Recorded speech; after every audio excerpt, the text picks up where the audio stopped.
Com a palavra, meu querido Flávio. Obrigado. Inicialmente, boa noite a todos. Boa noite. Bem, na pessoa do nosso querido governador Rubens Mesadri, eu gostaria aqui de inicialmente cumprimentar todos os integrantes da mesa diretiva dos trabalhos dessa 57ª convenção, agradecendo muito pelo convite, é uma honra estar aqui com vocês, invocando a memória do inesquecível, saudoso e sempre presente Pipe João Fernando Sobral, filho desse distrito. Eu quero também aqui saudar a cada um de vocês, companheiros, companheiras, domadoras, léus, filhotes, amigos em geral. É sempre uma alegria retornar a esse distrito LC2, um distrito grandioso, onde eu tenho tantos amigos antigos, como por exemplo o Fernando Sobrinho, que me deu a honra de, em 2002, juntamente com o saudoso governador Mário Miura, me prestigiar na minha primeira RGD como governador em Lins. Então veja, em 2002 isso. Então eu tenho muitos amigos aqui no distrito LC2, tantos deles aqui presentes, aqui em cima na mesa, aí embaixo, e espero que ao final dessa convenção eu possa fazer novos amigos, estreitar mais laços de união e fraternidade que nos unem realmente como verdadeiros leões. Esse é o objetivo de estar aqui hoje, procurando passar uma mensagem para vocês. Nesses próximos minutos, o que eu quero propor é uma reflexão, e o título dessa reflexão é Ética como Instrumento de Felicidade. Eu acredito que nós tenhamos nesse momento um dos momentos mais apropriados para falar sobre ética, né? Dentro da vida nacional que o nosso país está passando. Então o que eu quero, na verdade, é trazer algumas reflexões para vocês, para que a gente possa sair daqui depois confraternizar ali ao lado com um vinhozinho, como foi dito já, e um espumante. Bem, antes de começar o tema especificamente, na noite de hoje, eu não poderia deixar de fazer aqui um registro importante, digamos assim, um pleito de agradecimento e acima de tudo, de reconhecimento ao Distrito LC2, por aquele que eu considero o marco mais fundamental das comemorações do nosso centenário, e eu estou me referindo aqui ao desfile da Escola de Samba Leandro de Itaquera, que foi e que trouxe para a avenida, que trouxe para a festa popular mais importante do nosso país, o nosso movimento, o centenário do Lions. Isso é algo realmente importantíssimo, foi algo marcante para quem pôde participar. Eu, infelizmente, por alguns problemas familiares, não pude estar lá na avenida desfilando, mas eu fiquei ali embaixo. Vocês estão vendo ali aquela foto. Os dois que estão ao meu lado são os meus filhos mais velho e o mais novo, o Pedro e o João, e o outro lourinho é um alemão, o Lass, que está morando na nossa família, um intercambiário da Alemanha. E eu fiz questão de levá-los, a minha filha e a Silvia estavam lá em cima do camarote nesse momento, mas nós fizemos questão de levar os nossos filhos para que eles pudessem ver a homenagem que Lions estava recebendo através daquela escola de samba, e principalmente através do trabalho árduo dos companheiros do Distrito LC2. Vocês foram responsáveis por essa grande realização, por esse grande marco para o nosso movimento. Quem não esteve lá, infelizmente perdeu, vai demorar mais 100 anos agora para a gente ter uma outra oportunidade dessa. E eu quero chamar a atenção para o que a gente vê ali, né? No carro principal de encerramento da escola, nós vemos ali o Belda, nós vemos ali o Oberlan e a Kátia, nós vemos o Valdoilson e a Tati, nós vemos o nosso governador Rubens e a Marilene, ou seja, o Distrito LC2 inteiro.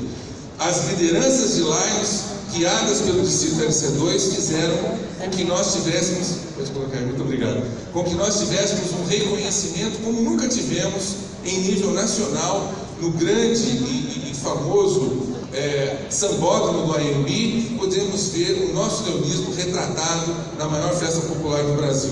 Então fica aqui o meu pleito de agradecimento a todos os companheiros que fizeram essa grande realização, e em especial ao Distrito LC2. Quando nós falamos de Distrito LC2, nós não podemos deixar de citar o nosso grande timoneiro desse ano leonístico, que é o companheiro governador Rubens Mesadri e a Marilene. Esse casal ativo, esse casal solidário, simpático, que eu tive o privilégio de conhecer já há alguns anos, E hoje tenho aqui mais um privilégio de estar na sua convenção de encerramento, podendo trazer alguma mensagem para vocês. Como vocês veem ali, apertando a mão do nosso presidente internacional, né? Isso não é uma coisa comum. Eu quero confessar que quando eu fui governador eu não tive essa oportunidade. Nós fazíamos uma fotografia sem a presença do presidente internacional. Acho que outros ex-governadores foram assim, tiveram essa experiência também, e depois eles faziam uma montagem. E a gente vê aqui que com o Rubens não só tirou ao lado realmente do presidente a foto, como ainda apertou a mão do companheiro presidente e trouxe desse encontro as energias positivas para trazer para vocês, para estimulá-los aí no trabalho fantástico que vocês vêm fazendo à frente do Distrito LC2. Então, os meus parabéns ao casal pelo trabalho que tem realizado e o meu agradecimento pelo convite de estar aqui com vocês. Bem, o nosso tema hoje é ética como instrumento de felicidade. Talvez alguém esteja se perguntando, mas como que a gente pode fazer essa associação, né? E a grande pergunta que nós teríamos de início é essa: como ter uma vida feliz? Talvez cada um de nós gostasse realmente de ter essa resposta, né? Como eu vou fazer para ter uma vida feliz? Nós na área médica, né, e eu tenho os outros médicos aqui, pessoas da área médica, nós temos uma tendência a trabalhar muito com ciência, ou seja, a gente procura encontrar respostas através de pesquisa científica, de elementos embasados em observações específicas, para que a gente possa ter uma resposta absolutamente fidedigna para as diferentes dificuldades que a gente encontra na área médica. E não só na área médica, isso pode ser também trazido para outras áreas. E veja que interessante, como é que nós poderíamos, do ponto de vista científico, né, dado a grande subjetividade de uma pergunta como essa, como eu faço para ter uma vida feliz, como é que eu poderia ter um estudo científico que me dissesse o que faz com que o ser humano seja feliz? Talvez se eu conseguisse fazer um estudo pegando aí umas 100, 200, 800 pessoas, desde o início da vida adulta dessas pessoas, e acompanhasse essas pessoas durante toda a sua vida, fazendo pesquisa, entrevistas, exames, pesquisando o que eles comem, o que eles bebem, como eles trabalham, como é a família deles, talvez eu pudesse ter uma resposta do ponto de vista científico, no sentido de o que faz as pessoas serem felizes ou não. Isso pode parecer utópico, mas eu quero dizer para vocês que não é. E esse estudo, ele existe, está em andamento. Que estudo é esse? É um estudo realizado pela Universidade de Harvard, né? E que pegou justamente 800 pessoas, aproximadamente, jovens adultos iniciando a vida universitária, e ali eles tinham jovens muito carentes e alguns até mais abastados. Um deles, inclusive, foi mais tarde revelado, foi o presidente americano John Fitzgerald Kennedy, que fez parte desse estudo. E o estudo era assim: eles pegavam aqueles jovens no início da carreira universitária e faziam entrevistas 2 a 3 vezes por ano, iam na casa desses jovens e entrevistavam e perguntavam todas essas coisas que eu pedi para vocês: como eles estavam se sentindo, o que eles estavam fazendo, faziam exames laboratoriais, periódicos, para ver como é que estava indo a saúde. Enfim, imagine um estudo que começou então em 1937, né? Hoje tem aproximadamente 40 daqueles 800 e poucos ainda vivos, né? E essas pessoas continuam sendo estudadas. O estudo agora vai entrar numa segunda fase. E eles puderam então fazer, desde a época da adolescência dessas pessoas, desses homens, o estudo foi feito só com homens nessa primeira fase, a segunda agora eles vão incluir mulheres também, mas imaginem que riqueza de informações eles conseguiram nesses anos. Para vocês terem uma ideia, aquele cidadão ali é o coordenador do estudo no momento. Ele na verdade é o terceiro, porque já morreram 2 que o antecederam, né? E imagine o número de informações então que se conseguiu através desse estudo. E por que eu trouxe isso para vocês? Porque eles conseguiram chegar a uma resposta científica, estudando as pessoas desde a tenra idade, desde quando eles eram um pouco mais da adolescência até a sua velhice, até a morte, e querendo saber o que faz as pessoas felizes, o que fez esse grupo de pessoas mais felizes. E aí nós temos um exemplo então de uma dessas pessoas já na idade aí de 82 anos, em 2004. Muito bem, o que nos faz ter uma vida feliz e mais saudável? Essa era a grande pergunta do estudo. aí veio a resposta, através da Universidade de Harvard. E a resposta é essa: relacionamentos.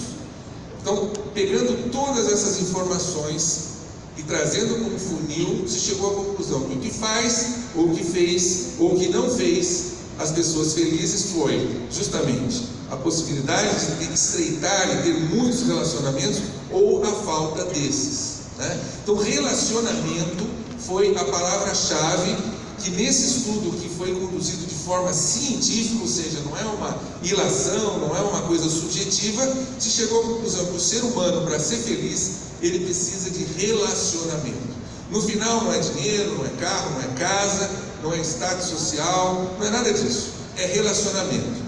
E é por isso que eu trago esse tema da ética, porque ética tem tudo a ver com relacionamento. Então é por isso que a gente vai falar um pouco de ética, porque ética tem a ver com relacionamento. A gente tem que diferenciar um pouco ética de moral, né? São duas coisas semelhantes, interligadas de uma certa forma, mas são diferentes. A moral, ela, na verdade, elas são valores. A moral tem a ver com valores individuais. A moral é aquilo que você é, aquilo que você faz, os valores seus, pessoais, aquilo que você faz se ninguém está vendo, né? É aquilo que você acredita. E a ética são valores compartilhados. Na verdade, a ética é algo que você faz para poder conviver com as pessoas, né? A ética, ela tem a ver com escolha. A ética é a inteligência compartilhada a serviço do aperfeiçoamento da convivência. Então, isso que é ética, é quando você pega os seus valores morais e coloca sobre o crivo da convivência para poder ter um relacionamento adequado com as pessoas. A ética não é, gente, um saber absoluto, um saber já consolidado, porque ela pode mudar com o tempo, com os conceitos, com os grupos de pessoas, enfim, ela é algo que vai se aperfeiçoando com o tempo, né? Tudo isso que a gente vai falar para vocês aqui nesses próximos minutos tem muito a ver com esse livro, que é um livro que eu realmente aconselho a vocês, especialmente leões, né, que são formadores de opinião, que leiam, o livro é Ética e Vergonha na Cara, né? É algo que eu acho que hoje, no Brasil, a gente precisa muito, todos nós e muito mais algumas pessoas, né? É um livro escrito pelo Clóvis Barros Filho e pelo Cortella, que eu acho que a maioria de vocês já conhece, e que realmente acredito que alguns já tenham lido, mas traz informações muito importantes e algumas delas eu vou dividir aqui com vocês, né? A ética, então, é uma adequação do comportamento. A ética é uma questão de escolha para que a gente possa se relacionar bem, uma vez que nós entendemos que relacionamento é o que faz o ser humano feliz. E o que é muito importante entender é que existe uma possibilidade de escolha. Isso quer dizer que nós não temos um professor de ética. Nós não temos, porque se a ética é uma questão de escolha, ela pode mudar de um tempo para outro. Não se trata de ter um professor que diga assim, isso pode, isso não pode, montar uma tabela e a partir daí a gente fazer o que é certo e não fazer o que é errado. Porque isso pode variar de acordo com o tempo, como eu disse, com o grupo que a gente está estudando, e basicamente a gente tem que entender que a gente tem a possibilidade de fazer escolhas. E essa escolha está relacionada com o ser humano. Se nós pegarmos uma comunidade de formigas, né, as formigas nesse tempo que a gente vive e na época da pré-história, elas tinham o mesmo tipo de relacionamento e elas têm uma convivência que elas não têm possibilidade de escolha, né? Elas trabalham do jeito que elas trabalham para construir o que elas têm que construir e elas não têm a possibilidade que nós, seres humanos, temos de estabelecer escolhas nesse relacionamento. Então isso é muito importante porque algumas pessoas dizem assim, não adianta, por que eu não posso fazer nada? O sistema é esse mesmo. Não adianta eu querer ser ético, porque o sistema não é. Isso é uma forma de negar a nossa possibilidade de escolha. Nós não podemos cair nesse tipo de armadilha. Principalmente nós que somos leões e que somos formadores de opinião, que temos um código de ética que desde 1920 nós trazemos na nossa conduta pessoal e diária, não só dentro do clube, como também fora dele. Então o poder de escolha nos traz algumas perguntas, né? Primeiro, eu quero isso? Eu posso isso? E terceiro, eu devo fazer isso? São perguntas que a todo momento, no dia a dia de cada um de nós temos que nos fazer, né? Para que a gente possa desenvolver cada vez mais bons relacionamentos através da ética comportamental. Vamos continuar aqui, continuando fazendo ainda algumas observações interessantes no que diz respeito às escolhas e os valores de uma vida que cultiva a boa ética, né?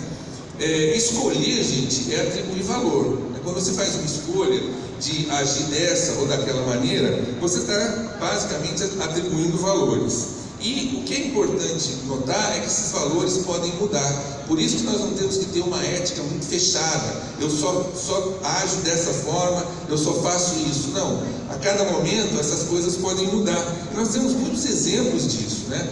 Há muitos anos atrás, existia na nossa comunidade, no tempo do Império, a escravidão. Veja, aquilo naquela época, eticamente era viável, era possível, não era uma coisa tão absurda assim. Hoje é algo absolutamente impensável, mas naquela época não. Vamos vir para o nosso tempo de hoje. Se você pegar um avião e for para Dubai, por exemplo, né, você vai lá, uma cidade de praia, você vai ver uma cidade quente e você vê pessoas usando roupas, mulheres cobrindo o rosto e tal. Quer dizer, isso não faz parte do nosso dia a dia, da nossa forma de relacionamento. Mas a gente vai para Dubai e a gente respeita aquilo. Enfim, a gente sabe que é algo possível, que é uma outra cultura e que eles se dão bem com esse tipo de convivência. Então, uma ética particular que eles têm, né? Se nós analisarmos, por exemplo, nós temos algumas pessoas mais antigas aqui e umas pessoas mais jovens. Nós temos dentro da nossa própria comunidade mudanças importantes, né? Há 30 anos atrás, ser fumante, ser tabagista, era uma coisa que trazia status. A gente via pessoas na televisão mostrando cigarro. Hoje não. Hoje a gente vê que o tabagismo é uma coisa, quem é tabagista hoje está praticamente procrastinado dentro da comunidade. As pessoas colocam ele de lado, né?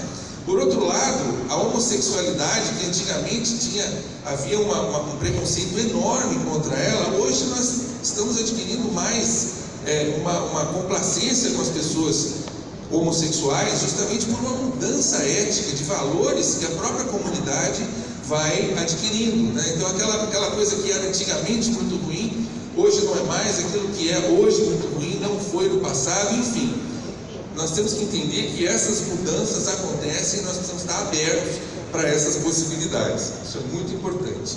Lembrar que o comportamento ético ele é contemporâneo e de grupo. Não existe ética individual. Individual é a moral. A ética é sempre de grupo. E nós devemos sempre manter isso em mente. Uma outra coisa importante é entender o conceito de relatividade e o conceito de relativismo, né? A relatividade é algo muito importante, porque a gente faz escolhas, conforme eu acabei de dizer, de acordo com as circunstâncias que a gente está envolvido. Entretanto, o relativismo é aquele, tudo pode fazer de qualquer jeito. Então não é assim. Nós temos realmente o livre-arbítrio, nós podemos fazer escolhas, mas nem tudo nos convém. E é importante ter isso em mente se a gente quiser ter uma boa relação com outras pessoas para ser feliz na nossa vida. Então não é o vale tudo, podemos fazer qualquer coisa porque nós temos livre-arbítrio, né? Cada pessoa tem que saber o que ela quer ser e as suas atitudes devem refletir isso. Quando você estiver de frente por uma situação que você não sabe bem como agir ou tem dúvida, sempre se pergunte: que tipo de pessoa eu sou, que tipo de pessoa eu quero ser? E isso vai guiá-lo em como agir eticamente nessa questão. Muito bem. Nenhum de nós, companheiros, está livre de uma fratura ética. Todos nós que temos que fazer escolhas a todo momento na nossa vida, podemos aqui ou ali nos deparar com alguma fratura ética, alguma atitude que a gente possa ter que não seja a mais ética possível, né? Então nós temos que ter em mente a necessidade de manter essa vigília o tempo todo, especialmente nós que somos formadores de opinião. E o que é então procurar ser ético? Basicamente assim, submeter os nossos apetites, né, aquilo que a gente quer, ao crivo da melhor convivência. É como eu disse, eu quero, eu posso, mas será que eu devo fazer esse tipo de coisa? Isso é muito importante ter em mente para que a gente não caia nas armadilhas que o dia a dia nos traz com relação às fraturas éticas, né? Bem, corrupção, né? Um problema grave. Essa imagem é uma imagem muito característica, eu acho que todos se lembram dela, talvez tenha sido a primeira, naquela época ainda da CPI dos Correios, onde um agente público pega dinheiro de propina, né? E a gente via que isso aí não era nem a ponta, era a casquinha do iceberg de tudo aquilo que a gente está vendo hoje com relação à corrupção. E uma frase que a gente sempre ouve é assim: a ocasião faz o ladrão. A gente ouve isso muito bem, né? E o Mário Sérgio Cortella nos traz essa visão diferente. A ocasião ela não faz, ela na verdade ela revela o ladrão. Então a decisão de ser ladrão ou não, essa pessoa já tinha tomado lá atrás. Quando a ocasião aparece, ele então se revela, né? Nós temos pessoas simples que têm uma série de oportunidades e possibilidades de agir de forma canalha e que não fazem isso dioturnamente o tempo todo. Então, achar que as pessoas fizeram aquilo porque a ocasião levou aquilo é realmente um retrocesso, e nós temos que tomar muito cuidado para não cair nesse tipo de armadilha, né? Que é uma armadilha frequente. E aí vem a questão da vergonha, né? O que é a vergonha? É a necessidade da gente ter e manter a capacidade de continuar se envergonhando. O que é a vergonha? Tem uma tradução aqui interessante, que a vergonha é uma tristeza, esse é do professor Clóvis Barros, é a tristeza especial e particular causada pelo próprio comportamento. Quando você faz algo e você se flagra fazendo algo que você moralmente não concorda, né? Isso dá vergonha. E quando alguém sofre uma situação como essa, se flagra fazendo algo que não é legal, ele normalmente o quê? Ele fica com o rosto vermelho. Vamos imaginar aqui um aluno de faculdade, né, que é pego colando, né? Ele é uma pessoa ótima, ele é bom, mas ele estava colando e o professor pega. O que acontece com ele? Fica vermelho, o coração dispara, ele fica nervoso. Por quê? Porque ele se sente envergonhado, né? Por que eu estou trazendo esse conceito aqui para vocês? Porque o que a gente não pode perder jamais é a possibilidade e a capacidade de nos envergonharmos em algumas situações. Porque enquanto a gente tiver essa capacidade, a gente tem cura, a gente tem como voltar e sair de uma fratura ética e voltar para o caminho da ética. O grande problema, companheiros, são aquelas pessoas que perdem a capacidade de se envergonhar. Aquelas pessoas que fazem as coisas erradas e não se envergonham mais com isso. E não se sentem canalhas fazendo coisas absurdamente abomináveis, como infelizmente a gente vê na política e em algumas áreas da sociedade. Então é muito importante lembrar que a vergonha é algo fundamental para que a gente possa se manter dentro do caminho da ética e absolutamente mantendo um relacionamento pessoal, interpessoal adequado, né? Então, assim, a capacidade de se envergonhar é algo fundamental em cada um de nós. Nós não podemos perder essa capacidade de forma alguma. Eu vou mostrar para vocês um vídeo que tem 2 minutos e pouquinho, que ele conta uma história muito interessante. A história de uma maratona, onde um corredor que estava ganhando a maratona se distrai, e o segundo colocado poderia ter se valido dessa oportunidade para ganhar a prova, mas ele não faz isso. E logo depois da explicação do que acontece, nós temos então o Mário Sérgio Cortella fazendo um comentário a respeito desses aspectos que eu acabei de comentar com vocês. E a pergunta que se faz inicialmente é assim: o que a sua mãe tem a ver com isso, né? Por que a gente está chamando a figura da mãe de vocês numa situação dessa? Então quero que vocês assistam o vídeo com atenção para a gente continuar nossa conversa daqui a 2 minutinhos. Pode passar, por favor. Em 2012, durante uma maratona na Espanha, Fernandes Anaya surpreendeu o público. Ele era o segundo colocado da prova quando viu o queniano Abel Mutai, que liderava com folga, diminuir o ritmo a poucos metros da vitória por achar que já havia cruzado a linha de chegada. O que fez o espanhol? Ao invés de aproveitar a oportunidade para vencer a corrida, alertou o concorrente e o empurrou até a vitória. Um jornalista veio com o microfone e disse assim: por que você fez o que fez? E o menino espanhol disse: fiz o quê? Ele não compreendeu a pergunta. Ele tem valores de conduta em que essa pergunta não faz sentido. O jornalista insistiu, disse: mas por que o senhor fez isso? Ele disse: isso o quê? Ele não compreendeu, ele não achou que houvesse outra coisa a fazer do que aquilo que ele houvera feito. O jornalista insistiu: o senhor deixou ele ganhar? Ele disse: eu não deixei ele ganhar, ele ia ganhar. Mas ele falou, então, mas ele estava distraído. Ele disse, então, se eu ganhasse desse modo, qual seria o mérito da minha vitória? O que é que eu ia pensar de mim mesmo? Quieto, sem câmeras. Aliás, ele disse uma coisa mais interessante. Se eu subisse no pódio, no lugar de número 1, qual seria a honra da minha vitória? Qual seria a dignidade do meu sucesso? Mas aí ele disse a coisa mais bonita que eu vi em 2012. Ele disse, se eu fizesse isso, o que eu ia falar para minha mãe? Sabe por quê? Porque a mãe é o último reduto, você não quer envergonhar. Seja sua mãe quem for ou quem foi, se aquela pessoa que te deu a luz, isto é, que te trouxe ao mundo, se ela ficar com vergonha de ter te parido, é porque você não presta. Não presta para quê? Para conviver, para estar junto, para ser gestor público ou privado, para ser professor, para ser marido ou esposa, para ser amigo ou amiga. A mãe é o último reduto. Pode parecer romântico, mas a vergonha, ela tem uma fonte matricial, que é o mais fundo do teu eu, que é aquilo que te gerou. Não quero fazer aqui um tolo elogio à questão da maternidade em si. Eu estou falando de outra coisa. Aquilo que você não quer envergonhar. Immanuel Kant, grande filósofo alemão do século XVIII, tem uma frase que é estupenda. Ele dizia, esse é um princípio que vale para qualquer lugar, ele dizia, tudo que não puder contar como fez, não faça.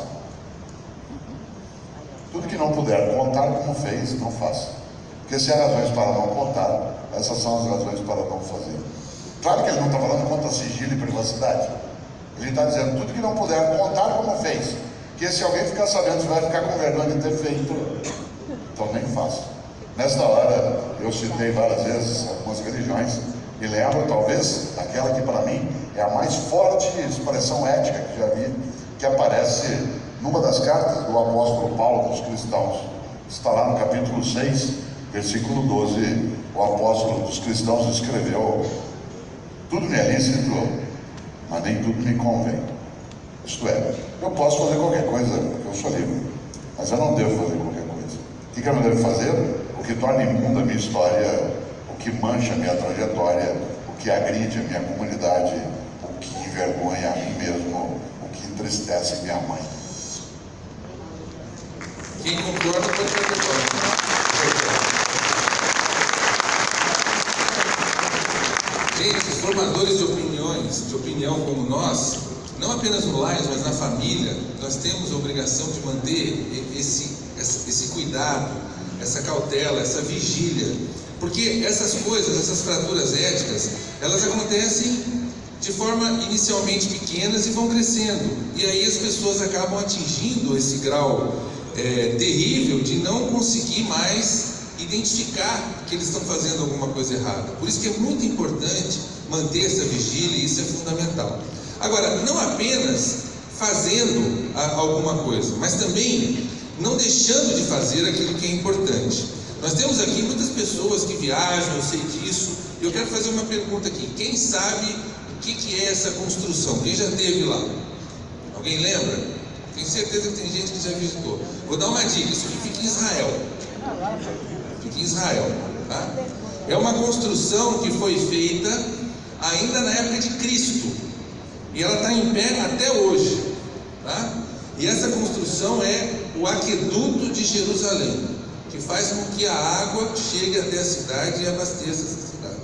Isso tem mais de 2000 anos de construção. Aí eu pergunto, quem construiu isso? Alguém aqui sabe? Ninguém sabe quem fez essa obra? Eu vou dizer para vocês, Pôncio Pilatos.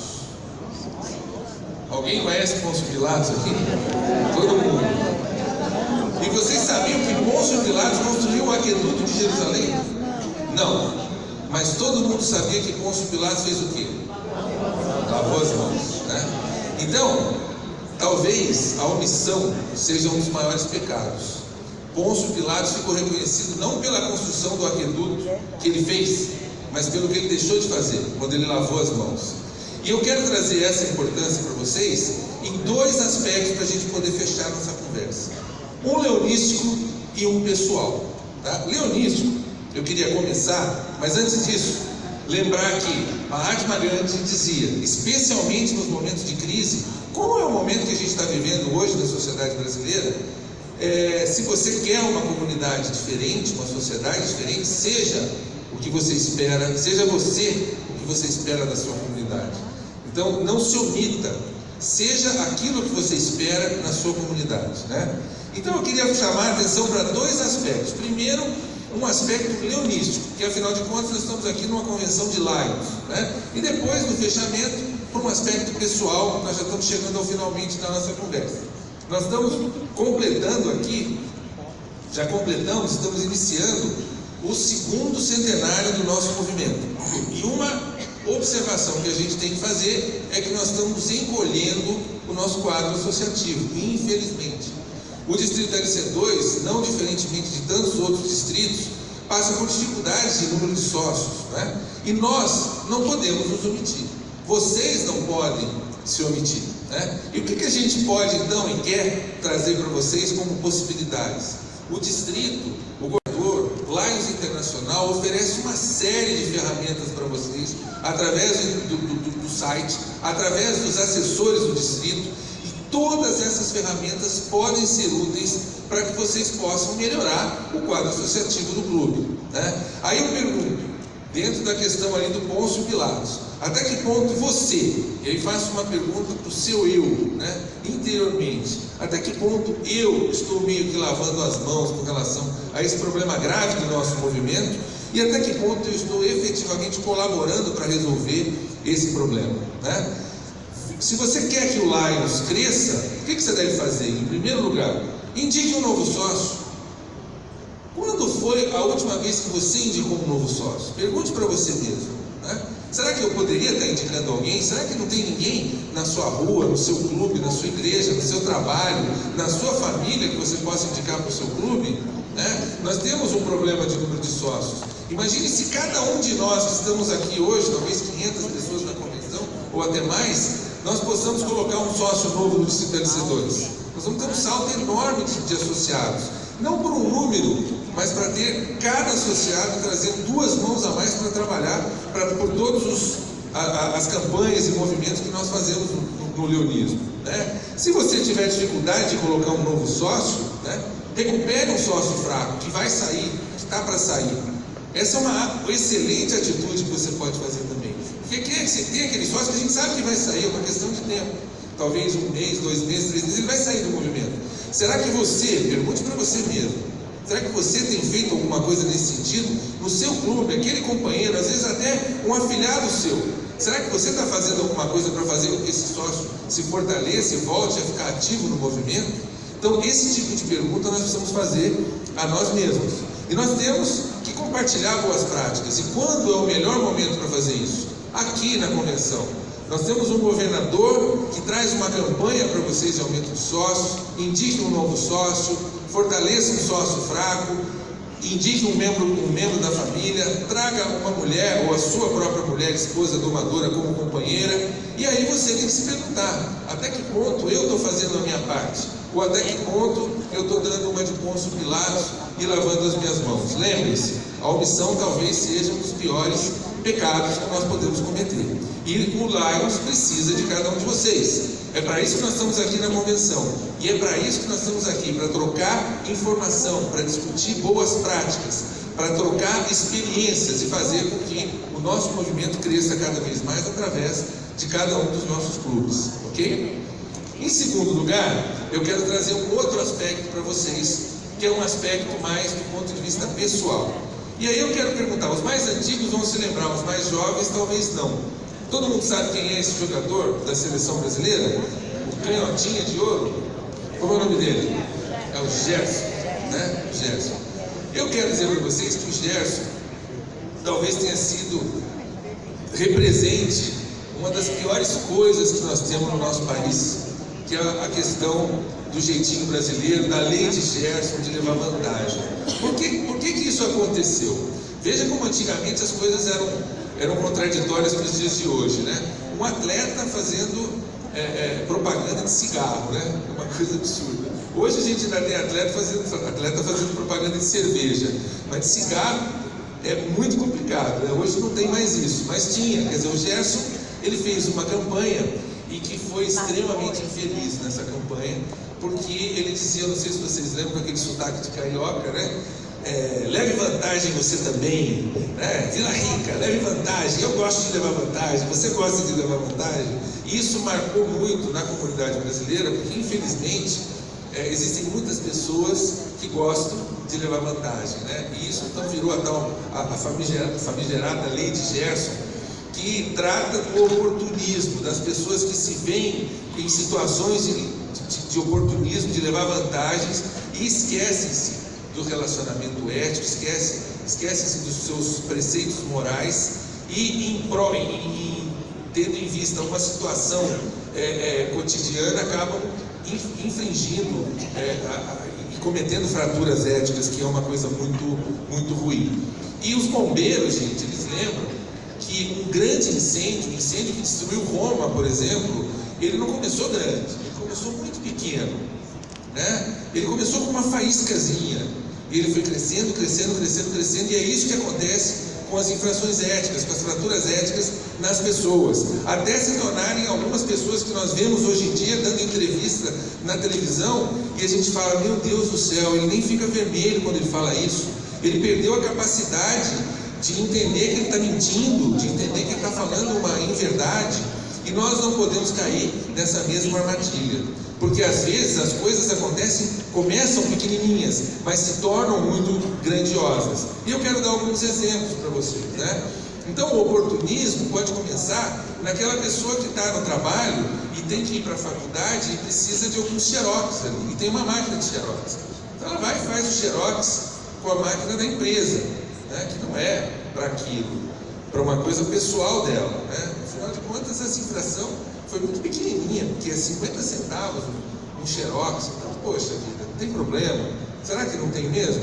Só que aí a coisa vai aumentando, porque tem uma caneta da empresa que tem várias canetas ali e acabou a carga da caneta dele. Em vez de ele ir lá comprar uma caneta para usar nas atividades pessoais, não da empresa, vai lá e pega a caneta da empresa e leva para casa.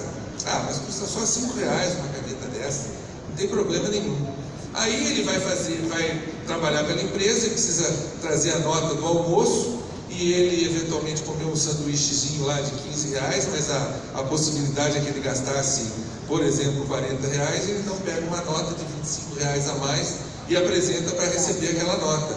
Ah, direito meu, vou fazer isso porque eu posso fazer, R$25, enfim. E aí ele compra um CD pirata, né? Ele compra um CD pirata, um jogo pirata para o filho dele, que custa R$50. E a coisa vai aumentando, porque ele vai se habituando a fazer esse tipo de coisa. E aí ele entra no GatoNet, né? Um amigo diz que tem um aparelho lá que pega todos os canais da Sky, ou da Vivo, ou da Claro, e ele então compra esse aparelho por R$250, não precisa pagar mais nada. Olha só. Olha como a coisa vai aumentando, né? São coisas do cotidiano, né? E aí ele não compra mais software nenhum, porque ele pega tudo pirata e ele economiza ou deixa de recolher e pagar R$500. E aí ele vai vender o carro, e ele vai entregar o carro no dia seguinte e descobre que tem uma peça quebrada. E ele leva então para o mecânico, e o mecânico diz, olha, isso aqui precisa trocar, porque senão vai dar problema. Mas como ele vai vender o carro, ele manda dar uma soldadinha e ele deixa de gastar então R$2.000. Olha como a coisa vai aumentando, gente. Até que a gente cai naquilo que a gente está vendo no Jornal Nacional todo dia, né? Alguém que vai fazer uma licitação e recebe por fora, né, 200 milhões ou mais e ganha de dinheiro daquilo. E ele pode pensar, essa pessoa que começou lá de baixo, ele pensa assim, eu não estou fazendo mal para ninguém, eu não estou roubando ninguém. A empresa está me dando isso, mas eu não estou roubando de ninguém. É óbvio que ele está roubando, só que ele já não consegue mais identificar isso. Ele perdeu a vergonha na cara, né? Isso é que a gente não pode deixar que aconteça com cada um de nós, porque essas pessoas são pessoas como nós. Eles não começaram fazendo essas grandes artimanhas, eles começaram com coisas pequenas. E é isso que nós temos que ensinar aos nossos filhos, que nós temos que mostrar para os nossos companheiros e que nós temos que ser exemplos. Exemplos de pessoas que não se deixam cair em fraturas éticas, porque a realidade que nós temos no nosso país hoje é absurda. A corrupção, ela tira da sociedade por ano 200 bilhões de reais. Esse é o prejuízo. Imaginem vocês, companheiros, o que nós poderíamos fazer com 200 bilhões de reais, segundo estudos, inclusive da Lava Jato, que são desviados todos os dias por corrupção, por pessoas que começaram fazendo um xerox onde não devia, e hoje pegam o dinheiro, não necessariamente público, mas isso acaba caindo na gestão pública, porque esse dinheiro poderia estar sendo utilizado em saúde, em educação, em segurança pública, em tudo aquilo que a gente precisa e infelizmente não tem, né? Só a Lava Jato já recuperou, presta atenção, recuperou para a Petrobras 4 bilhões de reais. Recuperou, as pessoas devolveram. Então vocês vejam o tamanho do buraco que nós estamos em termos de corrupção, em termos de fratura ética na vida pública, privada, no nosso país. Nós, enquanto leões, temos que fazer alguma coisa. Nós não podemos nos omitir, lavar a mão e dizer eu não tenho nada a ver com isso. Nós temos que dar o exemplo para o nosso filho, nós temos que dar o exemplo para a nossa família, enfim, nós temos que ser formadores de opinião e exemplos na nossa comunidade. Importantíssimo, né? Quer um país sem corrupção? Seja honesto. Comece com você. Honesto em tudo. Não tem essa história, eu sou honesto, mas algumas coisas não. Honestidade é em tudo. Ética em tudo, em todas as situações, não apenas em algumas situações. Então, para finalizar, eu quero mostrar um vídeo para vocês, que é um vídeo muito interessante. É um poema de uma poetisa chamada Elisa Lucinda, e que fala sobre isso, sobre honestidade, tá? O título dele é Só de Sacanagem, tá? Eu quero que vocês escutem esse ator que vai declamar, e se vocês concordarem com o que ele está falando, ao final, por favor, aplaudam então a Elisa Lucinda, tá? O vídeo, por favor, então. Meu coração está no escuro. A luz é simples, regada a conselhos simples do meu pai, minha mãe, minha avó e os justos que os precederam. Não roubarás, devolva o lápis do coleguinha, esse apontador não é seu, meu filho. Ao invés disso, tanta coisa nojenta e torpe que eu tive que escutar. Até habeas corpus preventivo, coisa da qual nunca tinha visto falar e sobre o qual minha pobre lógica ainda insiste. Esse é o tipo de benefício que só ao culpado interessará. Pois bem, se mexeram comigo, uma velha e fiel fé do meu povo sofrido, então agora vou sacanear. Mais honesto ainda vou ficar, só de sacanagem. Dirão, deixa de ser bobo, desde Cabral que aqui todo mundo rouba. E eu direi, não importa, esse será meu carnaval. Vou confiar mais e outra vez. Eu, meu filho, meu irmão e meus amigos, vamos pagar limpo a quem a gente deve e vamos receber limpo do nosso freguês. Com o tempo a gente consegue ser livre, ético e escambau. Dirão, é inútil, todo mundo aqui é corrupto, desde o primeiro homem que veio de Portugal. E eu direi, eu não admito, a minha esperança é imortal. E eu repito, ouviram? Imortal. Sei que não dá para mudar o começo, mas se a gente quiser, vai dar para mudar o final.